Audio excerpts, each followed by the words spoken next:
नहमदुहु व नुसल्ली अला रसूलिल करीम अम्मा बाद।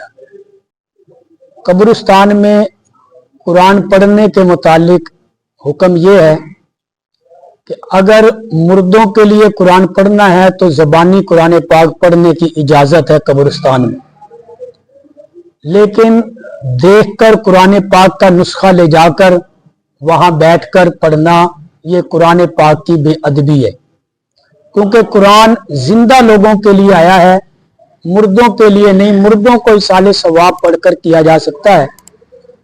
इसलिए अगर कुरान पाक कब्रिस्तान में पढ़ना है, जितनी सूरतें आपको याद हैं, चाहे थोड़ी हैं चाहे ज्यादा हैं, तो आप वो सूरतें पढ़ के मरहुमीन के लिए, कब्रिस्तान वालों के लिए इसाले सवाब कर सकते हैं।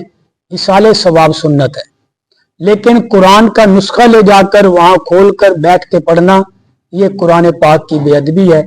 इसी तरह दुआ के मुतालिक हुक्म यह है कि अगर कब्रिस्तान के अंदर दुआ की जाए तो मैयत के पांव की तरफ खड़े होकर किबला रुख होकर खड़ा हुआ जाए, किबला रुख होकर खड़े हों, और बेहतर यह है कि बगैर हाथ उठाए दुआ करें, ताकि किसी को ये शुबा पैदा ना हो कि शायद मुर्दों से मांग रहे हैं।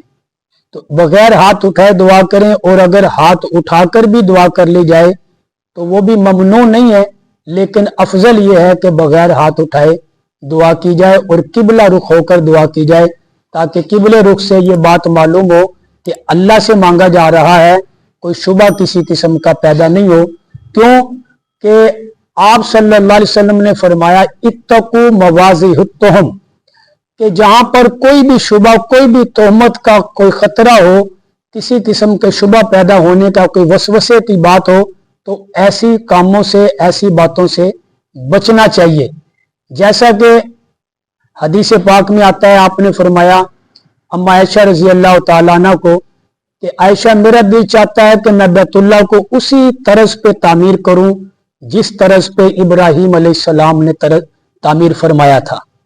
क्योंकि अब ये जो मौजूदा तामीर है, हतीम जो हमें नजर आती है, ये इस वक्त बैतुल्लाह से बाहर है, हालांकि ये बैतुल्लाह का हिस्सा है।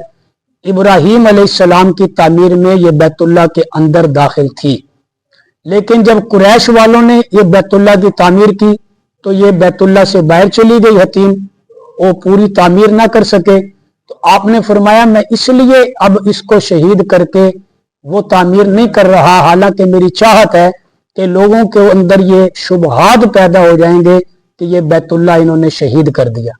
तो इसलिए अगरचे बहुत सारे काम जायज भी हों, लेकिन अगर उन जायज कामों की वजह से लोगों के अंदर शुबहात पैदा होते हों, गलत फहमियां पैदा होती हों, तो उन जायज कामों को भी छोड़ देना चाहिए।